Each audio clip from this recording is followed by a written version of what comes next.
So, lads, they are turning on Aliyah Boston. Who's they? Who's they?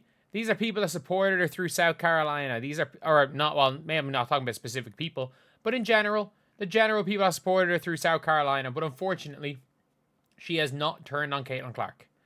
She has not turned on Sophie Cunningham. She has not turned on the Indiana Fever organization, so she is now an op. Because they can't do anything really about that. They can't do much about that. So, well, I can't do much about Caitlin Clark. She's not playing. So now they go at Aliyah Boston. And I kid you not, this is the funniest thing I've ever seen. People are like, does anyone have the footage of the Paige and AB thing? And this is called an Aliyah Boston dirty player. I kid you not. So, let's watch what happens here. So, Paige misses a three. It's a second half. It's a three-pointer, so she tends to miss them. The ball comes out. Sophie Cunningham dribbles.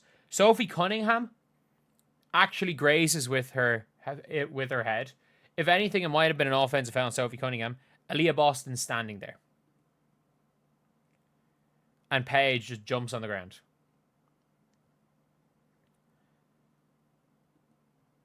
And my favorite response is, like, this has 1.2k likes. Favorite response, like, why is she just standing there? I had to tweet it out and I'm like, Aliyah with the unforgivable crime of checks notes. Standing there. She wasn't just standing there. She used a moving screen and she snaked Paige in the face. She stood there. What do you mean moving screen? What do you mean moving screen? If anything, Aliyah's trying to get out of the way of the situation. Aliyah doesn't move. Aliyah does not move. Aliyah does not move here. I'm sorry, Paige. I'm sorry, Paige, that you ran into Aliyah. Maybe it's an offensive foul on Sophie Cunningham. Because Sophie Cunningham hits her in the face before Paige does anything, and Paige just flops on the ground. I'm sorry that you are, in fact, a cod. You're a cod. Like, you spend more time out there flopping like a cod than playing basketball recently in the last couple of games. You know, the mid-ranges aren't going down quite as easily. The three ball's non-existent and going to the basket is non-existent, so she's gone. She's become a cod. And that's not, like, obviously, cod is a type of fish. But, Paige, most frail star in the WNBA. I mean, in fairness, Paige is not the only person. Rookie Caitlyn went down for all of these hits too. Rookie Caitlyn went down for all these hits. Is there more frail players? Trying to think who goes down that easily. Who would the weakest players in the league be? I actually don't know. I don't know.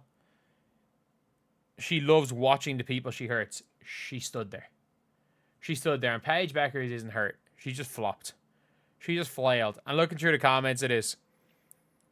Someone needs to compile all these embarrassing tweets from TikTok FC. It's actually wild to me. Likes these guys. Just proved 90% kids obsessing over relationship, 10% basketball. Yep. The dumbest fan base in history of sports ever. No other league on the planet is not knowing the sport so common for a fan. I mean, they are the K-pop stans.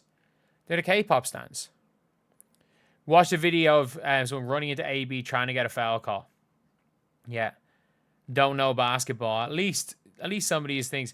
She's standing there. Paige ran into her and flopped. This AB hate is ridiculous. And by the way, like, I'm just talking about this scenario because I don't want to talk necessarily. I'm talking about this, like, bullshit scenario because this is clearly just someone who doesn't know anything, the first thing about the sport of basketball. But, like, some of the insults that are being thrown towards Aliyah Boston, some of the slurs that are being thrown towards Aliyah Boston, some of the accusations that are being thrown towards Aliyah Boston, all of these things, because she is on the side of Caitlin Clark, Candace Parker. That's as much as that. Candace Parker is the villain, and because she's on a podcast with Candace Parker, she's now the villain.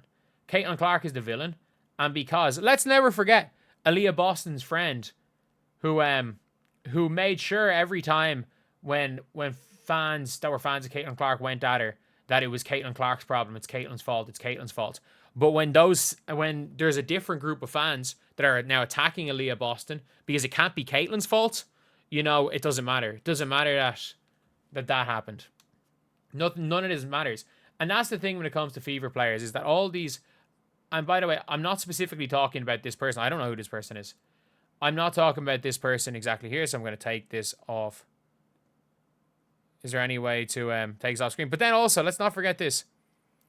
The Paige fans. Stephanie White complained about the refs. A key element of fascism is making it appear the entire world's organized against your group when in fact you are the most advantageous and powerful position in society. The Indiana Fever, our textbook example, is phenomenal. Like, what is going on? Like, what is going on? Like, these people, I kid you not. Like, these people don't care about basketball. Like, okay, it's a joke. This Los Angeles Lakers are a textbook. Okay, thank God I can take down this tweet. So, and I do want to apologize if this is a joke. Is this like the old, or what was the one called? There was a tweet and it was like Paige and Caitlyn used to be best friends, and then Paige, what was it? It was like illegal or legal but unfair or something like that. The Paige and Caitlyn fanfic. But like, sorry, we're into my team tweets right here. But for me, when it comes to all the Aliyah Boston stuff, I think it is just getting out of hand, and this is just an idiotic tweet. This specifically is just an absolutely idiotic tweet. But like, some of the stuff you've seen is just bullying. It's just bullying. And I'm not considering this because I have no idea who this person is. I'm not going to make an accusation about an individual person. But there is a general problem of just blanket bullying towards Aliyah Boston. Like, and it's not even, like, calling her a dirty player is one thing. And I don't agree with it. But like, it's not even that. Like, calling her a dirty player is one thing. But like, the amount of awful stuff she's being called purely because, you know, she seemed to take Sophie Cunningham's side in the Wanna Bonner situation. She'll take Caitlin Clark's side and not attack her. Because this is a club, and you're either with us or you're against us. You're either anti-Caitlyn, anti these people, anti-new WNBA. You're either pro UConn or pro all these other things. And the funniest thing is, if you look at the LA Sparks players, none of the Sparks players even knew that the league started in 1997. I could answer that question. But yeah, it's a thing where, let's be real, how many times they've tried to uncancel Courtney Williams and Natisha Heidemann, and it's not going to work. It's not going to work. History is going to be very kind to the people that were there for progress, the people that helped grow the game, the Aliyah Bostons of the world, the Caitlin Clarks of the world. And in fairness, these players, history is going to be very kind to these players. Even though they are the stands, history will be very kind to an Angel Reese, to a Paige Bueckers, to a Juju, to a Sarah Strong, to a Silas Swords, a Michaela Blakes, Flaw J. Johnson. History is going to be very, very kind to all of those players. And I mean this when I say this, like, history is not going to be very kind to the media that have, like, done everything they can to make sure that the league does not grow. And that are just willing to turn a blind eye towards absolute needless hate. And by the way, I'm not going to show needless hate. This tweet is just a dumb tweet. I am not accusing this person. I cannot make that clear. I wish I just had a picture of Aliyah Boston to put up on screen. I'm not accusing this person of doing that. I'm just using this example as just crazy anti-Aliyah Boston propaganda. But at the same time, you can be anti, as long as you don't cross a line, you can be anti a player and it's fine. As long as you don't cross a line to it being personal. I don't think this has been personal. I think just not understanding basketball.